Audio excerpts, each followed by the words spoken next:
Augusto Heleno, general da reserva e foi o primeiro comandante da Força Militar da ONU no Haiti.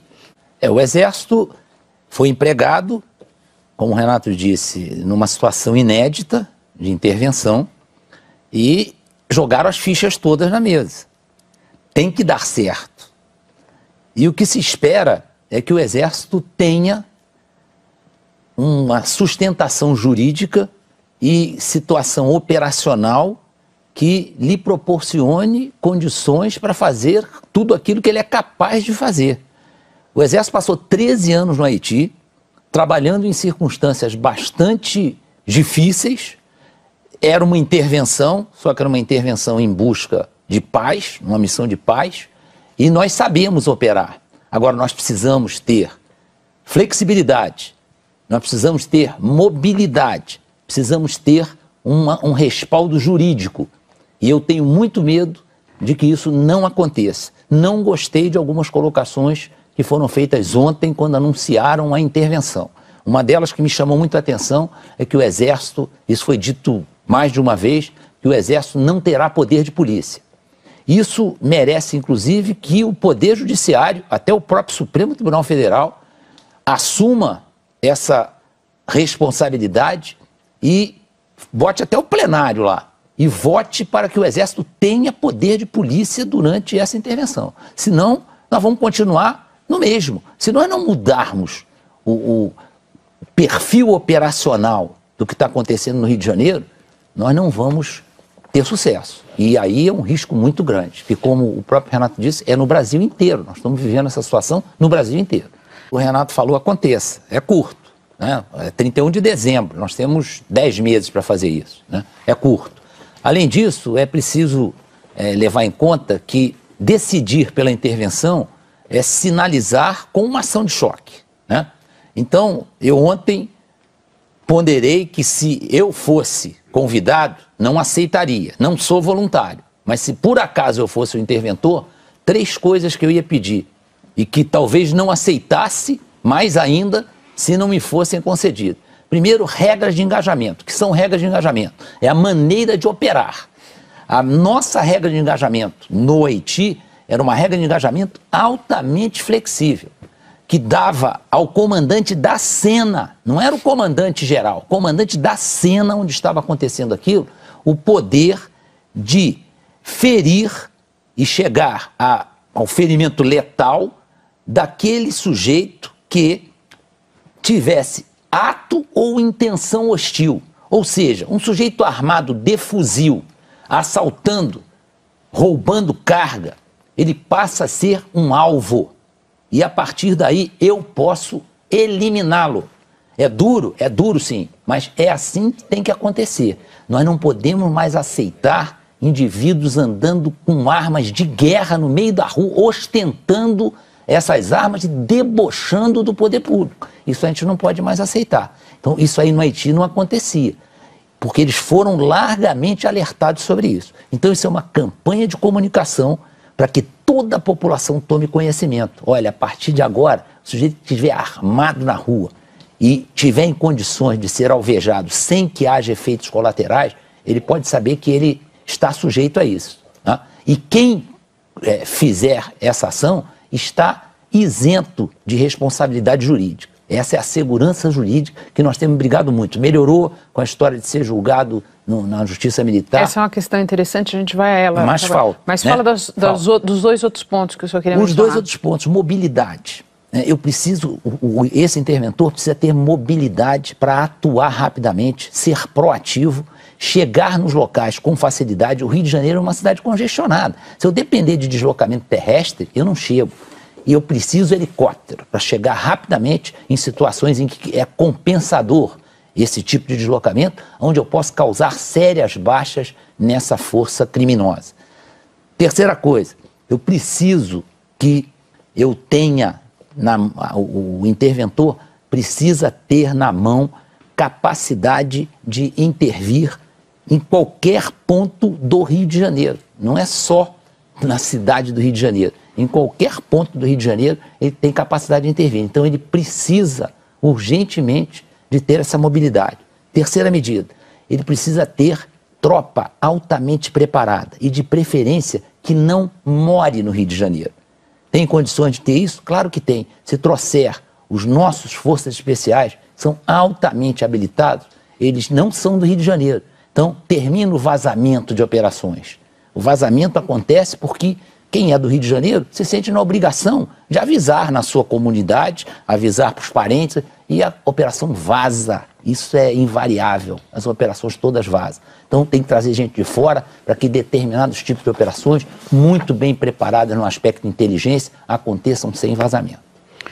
A gente vai conseguir fazer com que o sistema prisional de fato puna e não seja um mero escritório recrutador de mão de obra para o crime organizado? E aí, acho que essas são questões que a intervenção não vai resolver. Não. E de alguma Isso que forma... o Renato está falando é a área do judiciário, é outra área que a gente tem que pedir, pelo amor de Deus, para o Poder Judiciário entender a situação que o Brasil está vivendo e modificar algumas posturas, a progressão da pena, né? A liberdade condicional, tudo isso hoje é altamente questionado. A sociedade está pedindo que isso seja revisto, porque estão evidentes os prejuízos causados à nação com o procedimento que é adotado hoje nesses aspectos. E nós não estamos prendendo quem efetivamente comete crimes violentos. Isso. Exato. E estamos prendendo... Não estamos prendendo, não. Quando prende, solta. Não, mas ainda... acaba não prendendo, porque só por volta de 13% nos últimos 15 anos... Solução de casos de homicídio? De 15%, 13%, 15% de casos de homicídio, latrocínio, estupro, geram prisão. O restante, a gente fica optando por uma outra política criminal que não é uma política que resolva. Com urgência. É um clamor nacional que o Poder Judiciário está custando entender. Nós precisamos nos convencer que o problema de segurança pública se transformou num problema de segurança nacional, porque nós estamos sendo invadidos pelo crime organizado, estamos sendo invadidos por ações ilícitas que começam na fronteira, não é só na fronteira terrestre, fronteira marítima. Se o país não se convencer disso, nós vamos caminhar na direção de ser um narcopaís. Então, isso é péssimo, porque isso para os nossos filhos, para os nossos netos, será uma situação extremamente desagradável. E nós estamos caminhando para ser um narco-país. Somos hoje o maior consumidor de crack do mundo, o segundo de cocaína e o maior local de passagem de droga do mundo. Chega de títulos ou querem mais títulos?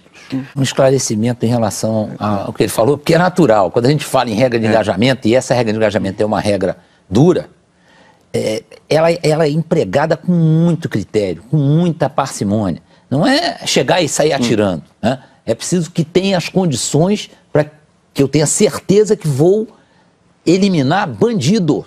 Gente que não pode continuar a ameaçar a sociedade armado com armas de guerra. Não é para atirar sem critério. Ao contrário, na própria regra de engajamento, que o soldado anda no bolso nas missões da ONU, ele é plastificado e anda no bolso do soldado. Está escrito lá que não pode ter efeitos colaterais, o que hoje é comum nas operações no Rio de Janeiro. Pois é. Um outro ponto importante, as polícias, por exemplo. A polícia do Rio de Janeiro é um exemplo típico. A gente pode dizer que o policial do Rio de Janeiro é covarde? Eles são extremamente corajosos. Subir morro de bala de tiro, os morros do Rio de Janeiro, tem que ter muita disposição, muita vontade. E eles fazem isso diariamente. Então nós temos que respeitar. Isso é um ponto altamente positivo. Muitos policiais, às vezes, morrem em serviço, que tomam atitudes em lugar onde presenciam alguma situação de criminalidade e eles vão lá e atuam e acabam morrendo. Então eles são extremamente ciosos. Agora, o que acontece em relação a a uma vulgarização dessa história da polícia ser corrupta, não sei o quê? Um país onde a sua classe política derrete o país com a corrupção, começando pela cúpula do país, começando pelo presidente da República. Você acha que o homem que está lá na ponta da linha, sendo mal pago, com péssimas condições de trabalho, mal armado, mal equipado, é fácil convencer esse sujeito de não ceder a determinadas tentações erradas, injustificáveis, mas é fácil num país onde os exemplos são péssimos? Isso a gente tem que considerar. Isso é uma educação nacional que tem que começar a acontecer. É o que ele falou, nós não vamos ser... o Rio de Janeiro não vai ser Estocolmo, mas nós temos que pensar na educação, resgatar valores que nós abandonamos. Os valores da sociedade estão sendo abandonados, os valores da família. Não podemos, de repente, prostituir o país com uma série de ações que são péssimos exemplos para os nossos filhos, para os nossos netos. Porque as Forças Armadas, nós temos consciência disso, estão sendo usadas politicamente em inúmeras oportunidades. Agora mesmo, uma situação de Roraima, as Forças Armadas viraram posto de controle de imigrantes. Né? Pô, isso aí não tem nada a ver com a missão das Forças Armadas. Controlar a imigração, né? e sair carimbando passaporte, não tem nada a ver com as Forças Armadas. Então, isso é um uso político das Forças Armadas, mau uso. Talvez a jogada do Temer seja a do Sarney no cruzado. Pode não ser sustentável no tempo, mas pode fazer uma boa figura até a eleição. Pode ser. Pode ser que isso esteja na cabeça dele. Eu só queria esclarecer o que eu disse aqui, que nós sabemos que estamos sendo usados politicamente, porque é natural a pergunta de quem está ouvindo, dizer, por que vocês aceitam? Por dois motivos. Primeiro, que o presidente da República é o comandante supremo das Forças Armadas. Então nós vamos questionar cada ato do presidente da República, se é político, se é operacional, se aquilo é missão do Exército, não é, porque nós vamos criar uma situação insustentável. E depois, porque as nossas Forças Armadas, graças a Deus, têm um espírito de cumprimento de missão que é da nossa absoluta... Nós não abrimos mão disso. No momento que a gente recebe uma missão, nós vamos cumprir. Talvez até depois a gente possa discutir com quem pagou essa missão, se aquela é uma missão compatível, se tinha meios, mas nós vamos cumprir a missão. Isto é muito importante. Isso neutraliza um pouco esse medo que às vezes aparece disso aí ser um aperitivo de uma intervenção militar. A nova geração de oficiais não tem isso na cabeça. Hoje as Forças Armadas são as instituições mais democráticas do país. Eu desafio que alguém conheça a instituição hoje no Brasil mais democrática que as Forças Armadas. Nós não precisamos de cota, de nada disso, já está tudo cumprido no dia a dia da gente. Então, as instituições militares hoje são altamente democráticas. Agora, tem isso na cabeça. Vão cumprir a missão. E vão cumprir da melhor maneira possível. O ponto também que eu queria ressaltar é que esse decreto da intervenção tem um aspecto positivo, é a centralização do comando. Porque ter um centro de comando e controle é fundamental. Só que ali eram cooperações, né? Hoje não, hoje vai ter um comandante. Hoje já o Braga Neto é o comandante. O centro de comando e controle é um órgão de assessoramento dele e ele vai decidir. Não é aquela coisa, vai para o centro de comando e controle, todo mundo dá palpite, não. Todo mundo dá palpite, apresenta uma linha de ação e ele vai decidir. Isso é uma mudança muito importante. Isso é um aspecto altamente positivo do decreto de intervenção.